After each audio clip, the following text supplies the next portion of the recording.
Skylab సోదరుని పేరు పేపర్లో టీవీలో చూడడమే కానీ ఈరోజు ఫస్ట్ టైం వచ్చినాను. 30 సంవత్సరాల తర్వాత ఈ కమ్యూనిస్ట్ పార్టీలో ఆఫీస్ పెట్టి కాలు పెట్టాను. ఇంతకుముందు నేను వాస్తవానికి రగన్నతో పాటు కమ్యూనిస్ట్ని ఇక్కడ. సరే, మంచి సబ్జెక్టు మీద రాత్రి సోదరుడు చెప్పాడు సామరన్న గారు, అన్న ఈరోజు విషయం మీద అంటే వాస్తవం మీద ఎంతైనా నిజమే ఉంది. సోదరుడు ఇంతకుముందు చెప్పారు, ఫాస్ట్ ట్రాక్ కోర్టు కాదు, అవసరమైతే గల్ఫ్ చట్టాలు తీసుకురావాలి. ఏం చేసినా మనం అప్పుడే షూట్. ఫాస్ట్ ట్రాక్ కోర్టు మన శిక్ష పడుతుంది, మళ్ళీ ఇంకోటి తయారవుతాడు. చంపితే ఇంకోటి సమస్య, ఇంకా ఇట్లాంటి సమస్యలు ఉత్పన్నం కావు. కనుక ఇట్లాంటి చంపడమే ఇట్లాంటి దానికి మళ్ళీ ఇంకోసారి రాదు. ఈరోజు నేను ఒక దగ్గర విన్నాను, కులాంతర వారి క్యాస్టు పేరు చెప్పొద్దు కానీ ఒక క్యాస్టు అంటే బీసీ క్యాస్టే ఒక దగ్గర ఏమనుకుంటారు, ఇద్దరు మాట్లాడుకుంటారు, మా పిల్లగానికి పెళ్ళైతే లేదా, పిల్ల కావాలని అనుకుంటున్నారు.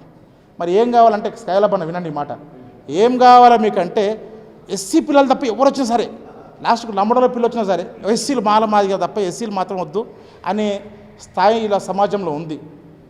ఒక అట్రాసిటీ కేసుకి ఎంత భయపడుతుర్రో మరి ఈ యొక్క కులాంతర వివాహం జరిగితే అంతకంటే ఎక్కువ భయపడాల్సి అంటే వెంటనే ఈ యొక్క గల్ఫ్ లాంటి చట్టాలు తీసుకురావాలి. ఒకవైపు బీజేపీ పార్టీ ఒకే దేశం ఒకే ప్రజ ఒకే చట్టం అంటుంది, కానీ ఆ చట్టం అంటే అది ఐపీఎస్ను ఇండియన్ పీనల్ కోడ్ మార్చేసి భారత శిక్షా సంస్థ పెట్టిండు. ఆ సంస్థ మార్చే ముందుకు బుద్ధి జ్ఞానం ఉండాలి వాళ్ళకు, బీజేపీ పార్టీ వాళ్ళకు.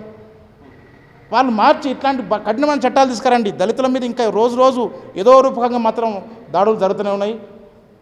ప్రతిరోజు నిత్యం ఈ కులాంతర వివాహాలు కాదు, ఆస్తి కోసం జరుగుతూనే ఉంది. అన్యాయం ప్రతి దగ్గర జరుగుతుంది, ప్రతి దగ్గర వాళ్ళు నాకు గురవుతున్నారు. కనుక ఇది ఈ యొక్క విషయాన్ని నాకు ఇంత మంచి అవకాశం ఇచ్చినటువంటి కుల వివక్షత పోరాట సమితి కార్యవర్గానికి, రాష్ట్ర కార్యవర్గానికి మరియు స్థానిక కార్యవర్గానికి మరియు ఇక్కడ వచ్చిన ప్రజా సంఘాలకు మరొక్కసారి నా జైభీములు తెలియజేసుకుంటూ, ఇలాంటి సంఘటనలు జరగాలంటే చట్టం చాలా కఠినంగా శిక్షలు ఉంటేనే మాత్రం జరుగుతాయని చెప్పి ఈ సంఘటనను గుర్తు చేయాలని చెప్పి తెలియజేసుకుంటూ, ప్రతి దాంట్లో ఇట్లాంటి కుల వివక్ష కోసం మా యొక్క అంబేద్కర్ సంఘం, దళిత సంఘం నుంచి ఖచ్చితంగా ఇలాంటి దానికోసం మేము మీతో పాటు మీ అడుగులు అడిగేస్తూ ఖచ్చితంగా ఇలాంటి సంఘటనలు మళ్ళీ పునరావృతం కాకుండా మీతో పాటు ఉంటాయని తెలియజేసుకుంటూ జై భీమ్.